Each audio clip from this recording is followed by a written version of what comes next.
Urdu teacher کے معزز سامعین السلام علیکم۔ اس چینل پر اس سے قبل دبستان دلی پر ویڈیو اپلوڈ کی جا چکی ہے۔ آج کی ویڈیو میں دبستان لکھنؤ پر بات ہوگی۔ جیسا کہ ہم جانتے ہیں کہ دلی بار بار تباہی و بربادی سے دوچار ہو رہی تھی، جس کی وجہ سے دلی کی معاشی حالت بھی ابتر ہوتی جا رہی تھی۔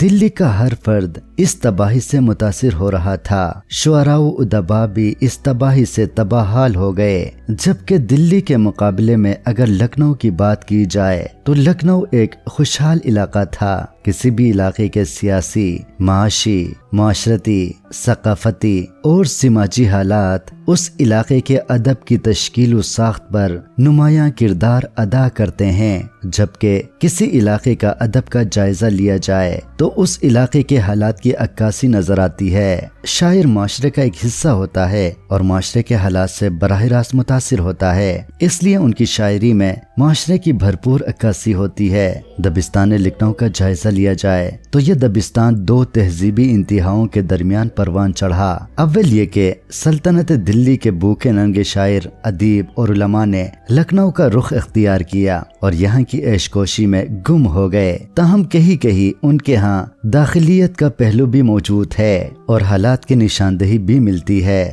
دوم یہ کہ انگریز کے عمل دخل بڑھ جانے سے انگریزی تہذیب نے بھی اپنا اثر دکھانا شروع کیا اور یہاں کی فضا کو اپنے رنگ میں رنگا۔ یہی وجہ ہے کہ دبستان لکھنؤ میں خارجیت کا عنصر ہر چیز پر غالب نظر آتا ہے اور مادہ پرستی میں اضافہ ہوتا نظر آتا ہے۔ لکھنؤ میں روپے پیسے کی فراوانی تھی، دفاع کا انتظام انگریزوں نے اپنے ذمے لے لیا تھا، اس لیے وہاں کے حکمران عیش و نشاط میں ڈوب گئے۔ شجاع الدولہ خاص طور پر عورتوں کے شائق تھے، طوائفوں کا راج تھا۔ اس عیاشی سے عوام بھی متاثر ہوئے اور اپنے حکمرانوں کے نقش قدم پر چلنے لگے۔ عورت اودھ کے معاشرے کا مرکزی مہرہ بن گئی، طوائف کا کھوٹا معاشرے کا درسگاہ کا درجہ اختیار کر گیا۔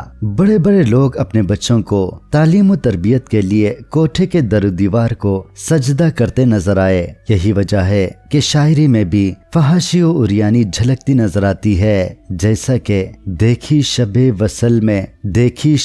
وصل میں ناف اس کی روشن ہوئی چشم آرزو، دمکتا ہے جو کندن سا بدن ہر ایک حلقے سے، تیری جالی کی کرتی میں ہے عالم کامدانی کا۔ دبستان لکھنؤ کے نمائندہ شعراء کی بات کی جائے تو شیخ غلام علی حمدانی مصحفی، سید انشاء اللہ خان انشا، شیخ قلندر بخش جرت، حیدر علی آتش، شیخ امام بخش ناسخ وغیرہ قابل ذکر ہیں۔ اس دبستان کی اہم خصوصیات ملاحظہ کیجیے۔ خارجیت: دبستان دلی میں غموں اور دکھوں کی وجہ سے شعراء کرام داخلیت میں ڈوب گئے تھے۔ اس کے مقابلے میں دبستان لکھنؤ کی بات کی جائے تو اس دبستان کے شعراء خوشحالی، عیاشی اور حسن پرستی کی وجہ سے خارجیت پر مبنی شاعری کرتے تھے۔ اس سے مراد یہ ہے کہ اپنے جذبات و احساسات کو بیان کرنے کی بجائے باہر کی دنیا کے متعلق شاعری کرنا۔ ایک مثال ملاحظہ کیجیے۔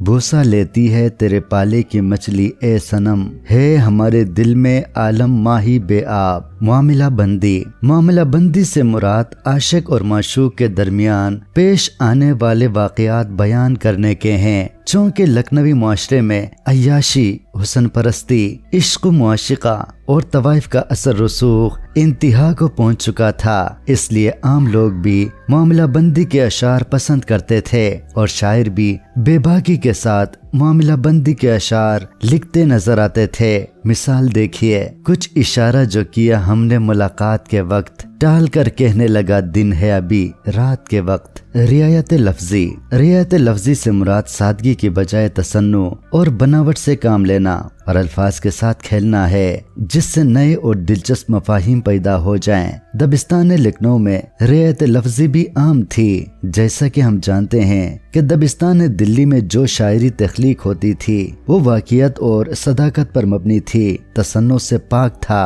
اس کے مقابلے میں دبستان لکھنؤ کی شاعری میں تصنع، بناوٹ، سادگی سے دوری اور رعایت لفظی کی بھرمار تھی۔ ایک مثال پیش خدمت ہے۔ ہندو پسر کے عشق کا کشتا ہوں باغباں، لالا کا پھول رکھنا امانت کی گور پر طویل غزلیں۔ لکھنؤ شاعری کی ایک اور نمایاں بات طویل غزلیں ہیں، اگرچہ اس میں شبہ نہیں کہ ابتدا جرأت مصحفی نے کی جو دلی دبستان سے تعلق رکھتے تھے اور دلی کی تباہی کے بعد لکھنؤ جا بسے تھے، لیکن لکھنوی شعراء نے اس کو زیادہ پھیلایا اور بڑھایا، اور اکثر لکھنوی شعراء کے ہاں طویل غزلیں بلکہ 2 غزلہ اور 3 غزلہ کے نمونے ملتے ہیں۔ اس کا سبب یہ بتایا جاتا ہے کہ لکھنؤ کے اس دور میں پرگوئی اور بدیہہ گوئی کو فن قرار دے دیا گیا تھا، نیز لوگ قافیہ پیمائی کو عیب نہیں سمجھتے تھے، چنانچہ طویل غزلیں اکثر دیکھنے کو ملتی ہیں۔ قافیہ پیمائی طویل غزل سے غزل کو فائدے کے بجائے یہ نقصان ہوا کہ بھرتی کے اشعار غزل میں کثرت سے شامل ہونے لگے۔ شعراء نے زور کلام دکھانے کے لیے لمبی ردیفیں اختیار کرنی شروع کر دی، جس سے اردو غزل میں غیر مستعمل قافیوں اور بے میل ردیفوں کا رواج شروع ہوا۔ معمولی قافیوں اور ردیفوں کو حقارت کی نظر سے دیکھا جانے لگا۔ اس نے قافیہ پیمائی کا رواج عام کر دیا۔ انتہائی لاغری سے جب نظر آیا نہ میں ہنس کر کہنے لگے بستر کو جاڑا چاہیے۔ نسائیت لکھنؤ کا معاشرہ عورت کے غلبے کا معاشرہ تھا۔ عیش و عشرت کی وجہ سے طوائف کو مرکزی حیثیت حاصل تھی، اس لیے آس پاس کے علاقوں سے طوائف لکھنؤ کا رخ کرنے لگے۔ لوگ اپنے بچوں کو تہذیب سکھانے کے لیے طوائفوں کے پاس بھیجنے لگے، اس لیے دبستان لکھنؤ کی ایک بڑی خصوصیت نسائیت ہے، یعنی شاعری کا موضوع زیادہ تر عورت رہی۔ بھوسا لیتی ہے تیرے پالے کی مچھلی اے صنم، ہے ہمارے دل میں عالم ماہی بے آپ کا۔ فحاشی و اوریانی دبستان لکھنؤ کی ایک انفرادیت فحاشی و اوریانی پر مبنی شاعری ہے۔ شعراء کرام نے معاملہ بندی کی صورت میں ایسی شاعری کی جو دیگر علاقوں کی شاعری سے یکسر مختلف تھی۔ میرے خیال میں اسے شاعری کا عیب کہا جائے تو بے جان نہ ہوگا۔ معاملہ افرینی دبستان لکھنؤ کی شاعری کی ایک اور خصوصیت مضمون افرینی ہے۔ مضمون افرینی کا مطلب یہ ہے کہ شاعر روایتی مضامین میں سے نئے مبالغہ آمیز اور عجیب و غریب پہلو تلاش کر لیتا ہے۔ ایسے مضامین کی بنیاد جذبے کی بجائے تخیل یا واہمے پر ہوتی ہے۔ شعراء لکھنؤ نے اس میدان میں بھی اپنی مہارت اور کمال دکھانے کا بھرپور مظاہرہ کیا ہے۔ اس نے پہنچا پسینہ روئے علمتاب کا، بن گیا رومال کونا چادر مہتاب کا۔ سوز و گداز اس کے باوجود کہ لکھنؤ کی شاعری میں خارجیت تھی، نسائیت کا غلبہ تھا، تصنع اور تکلف تھا، لیکن اس کے باوجود ان کی شاعری میں سوز و گداز بھی تھا۔ بہت سے نقادن نے اس بات کی تائید کی ہے اور تسلیم کرتے ہیں کہ شعراء لکھنؤ کے ہاں ایسے اشعار کی کمی نہیں جو پڑھنے والے کے دل پر گہرا اثر چھوڑتے ہیں۔ ایسے نمونے ناسخ اور آتش کے علاوہ امانت اور رند وغیرہ کے ہاں سب سے زیادہ ملتے ہیں۔ آ اندلیب مل کے کریں آہو زاریاں، تو ہائے گل پکار میں چلاؤں ہائے دل، کسی نے مول نہ پوچھا دل شکستہ کا، کوئی خرید کے ٹوٹا پیالہ کیا کرتا۔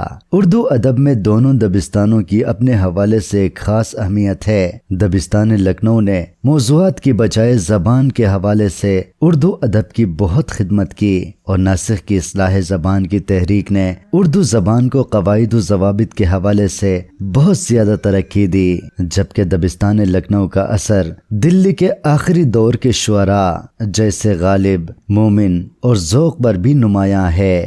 اردو ٹیچر کے معزز سامعین، السلام